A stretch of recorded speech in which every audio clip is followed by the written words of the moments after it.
So now that we're entering a new month of school, we are going to be doing writing a little bit differently than we did in the month of September. Um, every day you're still going to watch your units of study writing video where the teacher is going to teach you how to make your writing better and how to enhance your words. And you're going to write the things that she's telling you to write in your notebook at home. So, like on actual pencil and paper. When I asked you last week in our Zoom morning meeting, everybody gave me a thumbs up saying that they do have a notebook at home, either the one that I gave you during orientation, or you just have one at your house, or you just have some paper lying around. That's really important to do, to have at home so that you can participate in those writing lessons. When you come back to school, I'm going to ask you to bring all that with you so I can give you your grade for the writing that you were doing at home. We are no longer going to be using the writing notebook that we were using in September, the digital writing notebook. So instead, you're going to be writing the units of study lessons in your notebook at home. I'm getting rid of the writing notebook, but I'm keeping everything that you wrote in it so far. And you're going to be writing these journal prompts each day. Every day you're going to have a different question to answer with your journal prompt. You are going to use the rubric that I attached in the materials section of our classroom, and also it'll be attached to your writing prompt every day. And it looks like this. Your entry, which is just your writing, your journal, whatever you're going to type, has to have at least 8 complete sentences. By 5th grade, we should know that a complete sentence has a subject. A subject is who or what you're talking about, and a verb, what are they doing? So at least those 2 components make up a complete sentence. Your entry has an introduction sentence. So sometimes the question will be easy to turn into an introduction, like what is the best thing about fall is my question for today. For my introduction sentence, the first sentence I'm going to write is, there are many wonderful things about fall, period. So that's how 5th graders kind of tag the question. They take the question and they flip it into its own complete sentence. If you want to write the best thing about fall is, you can do it that way. That's kind of like a 3rd and 4th grade way of writing a complete sentence. In 5th grade, we like to take that question and make it its own new sentence. What is the best thing about fall? I'm going to say, there are many great things about fall, or there are many wonderful things about fall, and that's how I write an introduction sentence in 5th grade. A conclusion sentence is really just going to be that same thing, but only at the end of my story. So introduction comes in the beginning, conclusion comes at the end. I'm going to show you the example shortly. My entry has at least or less than 5 grammar errors. That means I remembered my capital letters and my periods, and my words make sense together. And my entry has less than 5 spelling errors. Now, nobody should have spelling errors when you have spell check and you're typing on a computer. But what I'm going to do is every day when I read your journal, I'm going to give you a score out of 10 points based on how well you did these things. If you only have 4 sentences, I can't give you 2 points because this 2 points is for having all 8 sentences. If you didn't give me an introduction sentence, then you don't get these 2 points. Same with conclusion. If you have 6 or 7 grammatical errors, then I can't give you the 2 points. I'll probably give you 1 point, and if you have more than 10, then I'll give you no points. And your entry has less than 5 spelling errors. If you have 5 to 10, I'll give you 1 point. But if you have more than 10, you get no points for this. And you get 10 points altogether. So this is something I really want you to take some time thinking about and doing each day. It's not just like fill it in to get it over with and move on with your life. Think about your writing.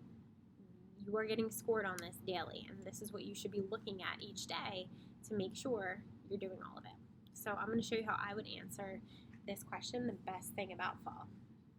What is the best thing about fall? Okay. There are many wonderful, I'm trying to use some good adjectives here in my writing, wonderful things about fall. One of my favorite things is the weather. The weather, the air is crisp and cool. The sun is still shining warmly down on me. I'm going to use a transition here. I also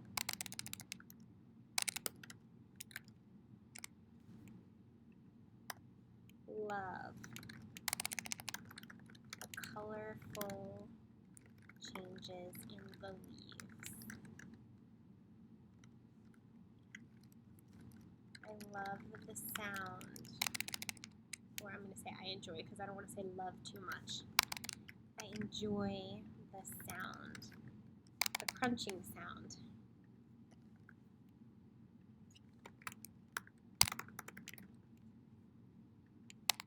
They make as I walk along the sidewalk. All right, I'm just going to check myself, and notice I'm kind of checking my writing as I go here. I didn't already prepare this. I'm doing this in the moment right now. So as I say a sentence out loud, I think, do I want to say it that way, or do I want to change the word here? That's why you're seeing me go back and change things, which is what you should be doing while you're writing. Nobody gets it perfect the first time. You got to go back and change sometimes, which is what I'm trying to show you here. But I just want to go back and check because I'm constantly thinking about my checklist, my rubric as we call it. And I want to make sure I have everything I need. Do I have an introduction sentence? There are many wonderful things about fall. Yeah, that's kind of how I took the question and I made it into my first sentence. So I know I'm getting the 2 points for that. How many sentences do I have altogether? 1, 2, 3, 4, 5, 6.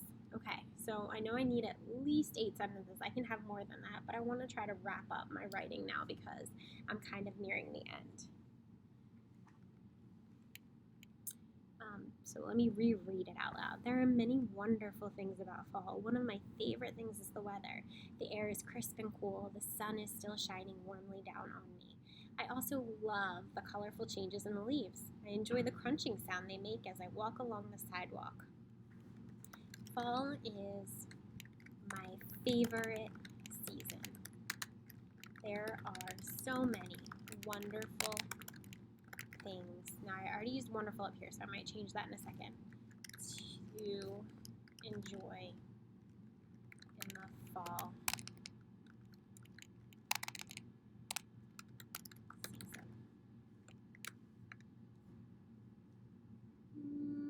I'm going to change that too. When I go back and edit this, that needs to be a capital F because all the seasons, I think, should be capitalized, but that's okay. There are so many wonderful things to enjoy in the fall season. Okay, so I already used wonderful up here, and good writers try to use new words. I could say fabulous, fantastic.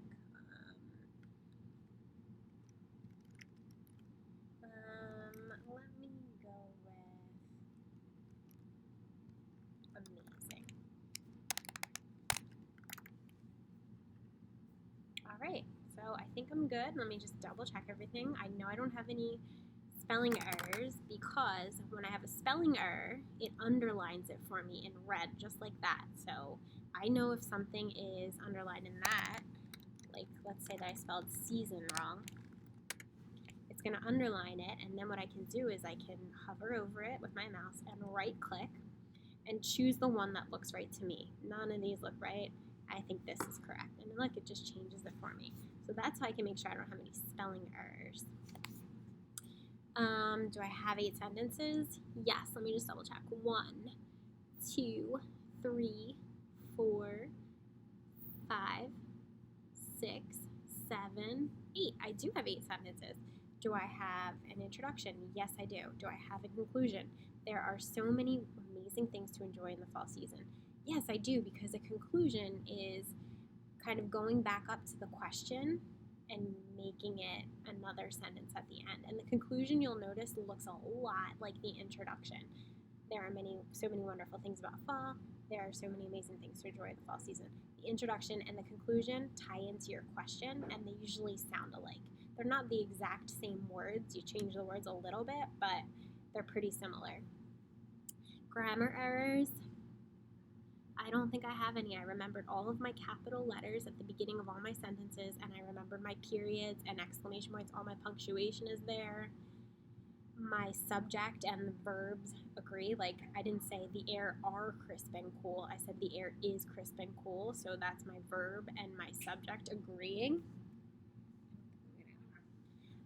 So it sounds great. And I know I don't have any spelling errors because none of this is underlined in red. So I think I am good to submit this as my writing. And when my teacher reads it, she's going to give me the full 10 points because that's what I deserve for this. I think that you guys can do a really great job with this, and I am so excited to read your writing in your journal prompts and to learn more about you and how creative you can be. All right, guys, good luck.